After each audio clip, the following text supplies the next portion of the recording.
the battle for Europe will be won or lost in Germany. On some days recently, it has looked like it might be lost. But that is to underestimate the deep German commitment to the success of European integration based on the rule of law.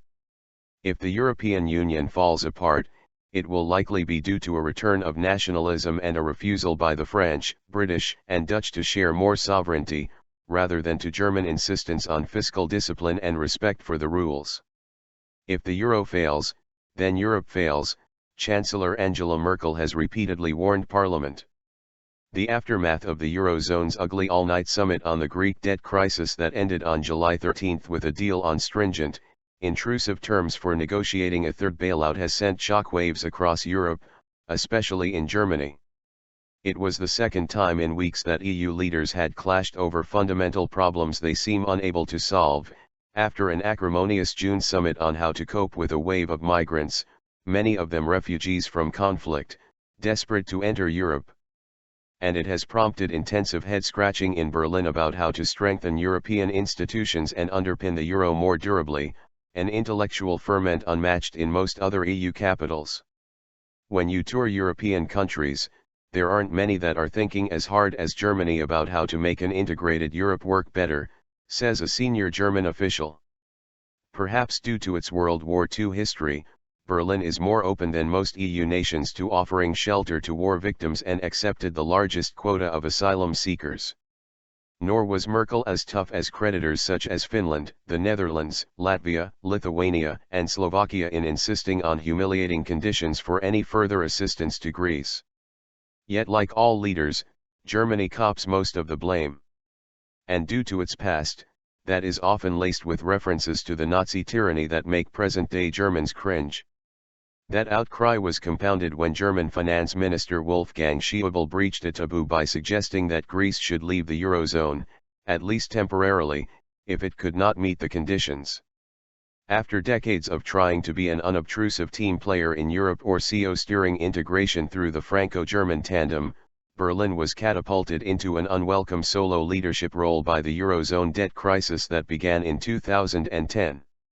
That extra burden of responsibility, due more to French weakness and British indifference than Teutonic ambition, has weighed heavily on Germans who fear it means others trying to pick their pockets without doing their own fair share.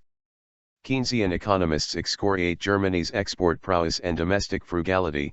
Southern Europeans resent its prescription of harsh austerity policies, the Americans, British and French deplore its refusal to become more of a military power, and the French lament its reluctance to pay for more Europe.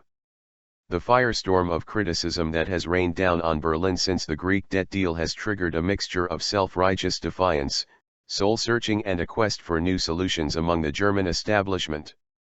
Unsurprisingly, the debate is mostly focused on how to ensure better respect for agreed fiscal rules and economic policies rather than how to rebalance current accounts or share wealth or risk between richer and poorer areas of the euro area.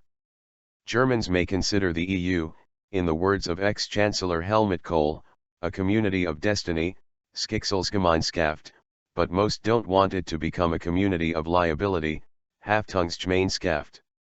The government's Council of Independent Economic Advisers, in a weighty 58-page special report last week, proposed an orderly insolvency mechanism for states in the Eurozone leading to an exit from the currency area as a last resort.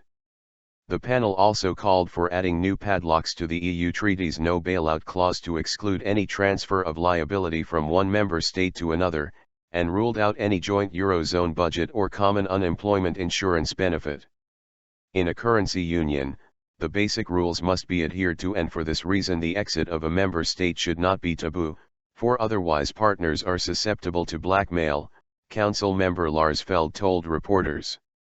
There is, however, more creative thinking afoot, even in such bastions of orthodoxy as the German Finance Ministry.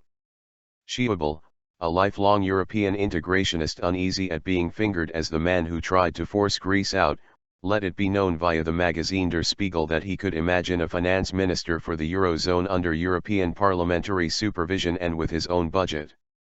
Those ideas are olive branches to France, which wants a stronger economic government for the 19-nation currency area, a Eurozone parliament and a fiscal shock absorber to support countries that hit on hard times. Schäuble's ministry denied a report in the conservative Frankfurter Allgemeine Zeitung that he had proposed stripping the European Commission of key powers to regulate competition and the EU single market. His concern is to put a body less susceptible to political influence than the Commission in charge of applying the bloc's budget rules, a swipe at Commission President Jean-Claude Juncker and his Economics Commissioner Pierre Moscovici, seen as too soft on Greece and on France.